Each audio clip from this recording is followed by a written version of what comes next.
नमस्कार भैया बहनों, कक्षा 9वीं विषय सामाजिक विज्ञान पुस्तक है अपनी भारत और समकालीन विश्व, अध्याय 1 फ्रांस की क्रांति। और फ्रांस की क्रांति के जो कारण अपन पढ़ रहे थे और आज उस कारणों में भाग 7 का हम अध्ययन करेंगे। और इस भाग 7 में हम क्रांति के कारणों में चौथा जो कारण था तात्कालिक कारण, उसका हम अध्ययन करते हैं। जैसा कि आपको पता है, पहला कारण था राजनीतिक कारण, दूसरा आर्थिक कारण, तीसरा सामाजिक कारण और चौथा अपना ये जो कारण है, ये तात्कालिक कारण क्या बना क्रांति का, ये कारण था। तो फ्रांस में जब स्थिति खराब हो रही थी, उनके ऊपर कर्ज बढ़ गया था। जैसा कि आपको पता है 10 अरब लिरवे कर्ज बढ़ गया था। लिरवे का मतलब होता है फ्रांस की जो मुद्रा थी, तो 10,000 लिरवे जो कर्ज वो बढ़ गया था। दूसरा, सम्राट का जो महल था, उस महल पर हजारों करोड़ों रुपए थे, लिरवे थे, वो फालतू का फिजूल खर्ची उसके ऊपर हो रही थी। और कर्ज बढ़ जाने के कारण कर्ज चुकाने में और कर्ज का ब्याज चुकाने में फ्रांस के जनता का जो पैसा था उसमें पूरा खर्च हो जाता था। अब जब सम्राट को लगा कि अब शासन चलाना बड़ा मुश्किल है, कर्ज चुकाना पड़ता है, तब उन्होंने तय किया कि अब किसी भी स्थिति में हमको कर बढ़ाना पड़ेगा, करों में वृद्धि करनी पड़ती थी। तो फ्रांस में जो कर बढ़ाते थे वो कर थे, सम्राट अपनी मर्जी से नहीं बढ़ा सकता था। कर बढ़ाने के लिए उनको वहां पर एक सभा बुलानी पड़ती थी और जिसको बोलते हैं अस्टेटेस जनरल।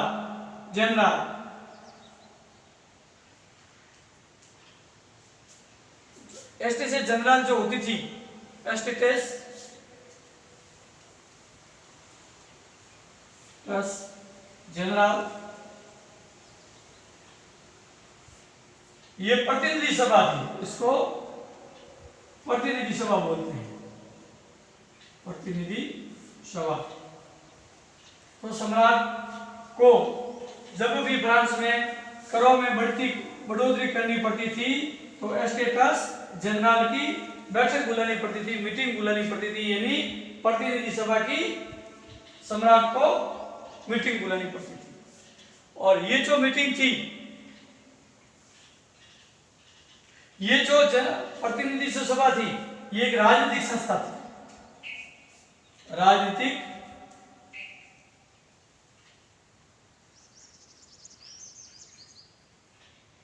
संस्था थी।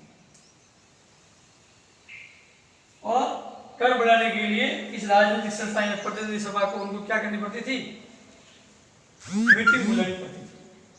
और इस मीटिंग में जो फ्रांस के समाज के जो तीनों वर्ग थे, कौन कौन से थे वर्ग, ध्यान है, सामाजिक वर्ग जो थे, 3 एस्टेट थे, कुलीन वर्ग, आदि वर्ग, कुलीन वर्ग और जनसाधारण वर्ग।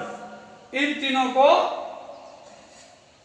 इस बैठक में अपने अपने प्रतिनिधि भेजने पड़ते थे। तीनों वर्गों का अपने अपने उसमें प्रतिनिधि भेजते थे। अब बैठक कब बुलानी है, इसका निर्णय सम्राट करता था। फ्रांस का जो सम्राट था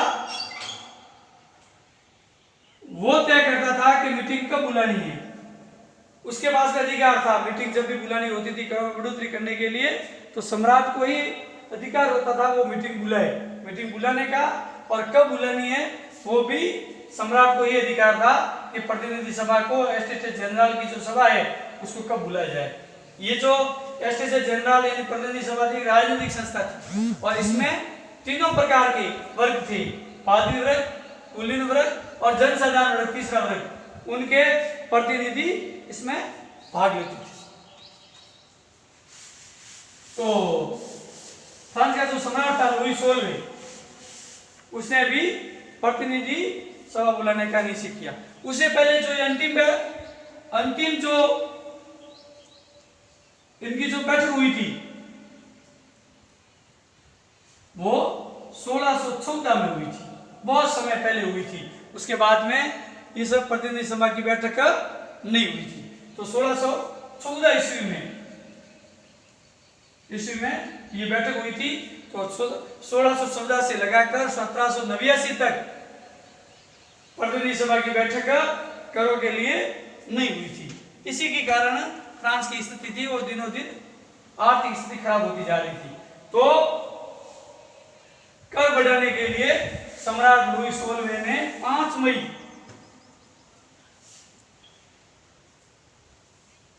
मई 1789 में प्रतिनिधि सभा की बैठक बुलाई।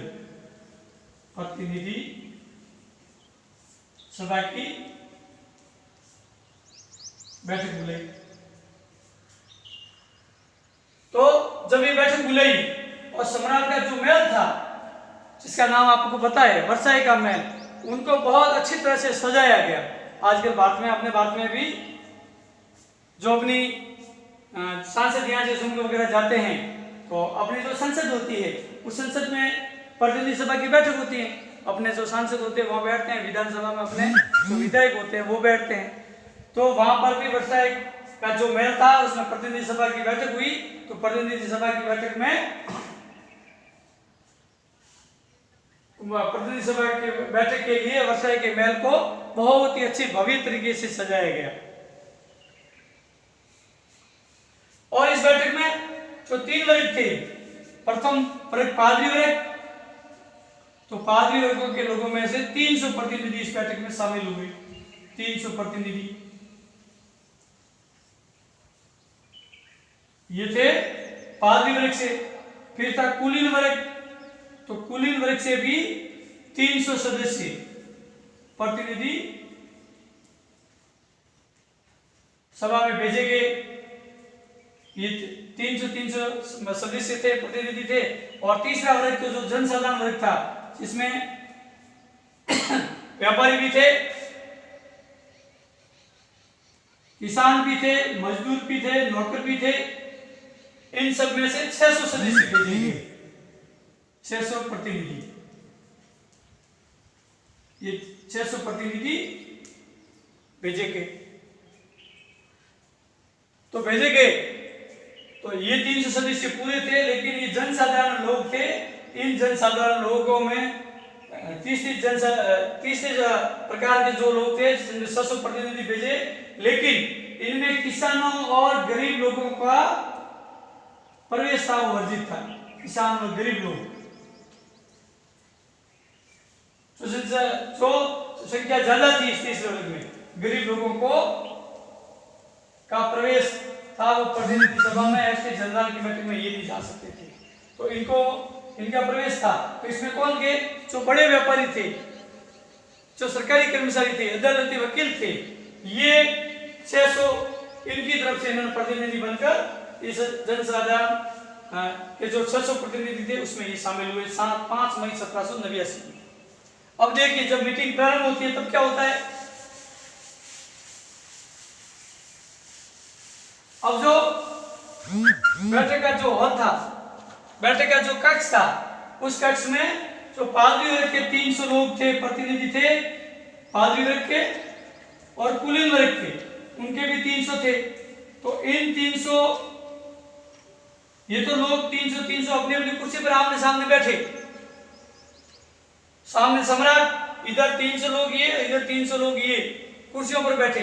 लेकिन तीसरे जनसाधारण वर्ग से जो 700 लोग गए थे, प्रतिनिधि जो गए थे, उनको इनके पीछे खड़ा रखा गया बैठने के लिए। तीसरा जो वर्ग था, उन लोगों को बैठने के लिए जगह नहीं दी गई, कुर्सी नहीं दी गई, इनको पांव को खड़ा रखा गया। उसके बाद में बैठक प्रारंभ होती है। तो ये जो तीनों वर्ग थे, 300 वर्ग, राजा जो सम्राट जो निर्णय करता था, तो एक वोट पादरी वर्ग देता था, दूसरा जो वोट होता था वो कुलीन वर्ग देता था, तीसरा जो वोट होते थे ये जनसाधारण लोग, एक वोट उनका होता था, और चौथा जो वोट होता वो सम्राट का होता था। तो इनमें से 300 में से एक व्यक्ति क्या किया जाता था, वो एक वोट देता था, वोट होने पर, कुलीन वर्ग से भी एक व्यक्ति वोट देता था, और ये जो जनसाधारण के जो लोग थे प्रतिनिधि, इनमें से भी एक जना वोट देता था, और एक वोट सम्राट खुद देता था। तो जब भी कोई भी निर्णय लेना पड़ता था, इस प्रकार के 4 वोट पड़ते थे, और 4 वोटों में जितने वोट ज्यादा आ जाते थे वो निर्णय माना जाता था। तो इसमें क्या होता था, ये जो पाद्री वर्ग और कुलीन वर्ग वही वोट देते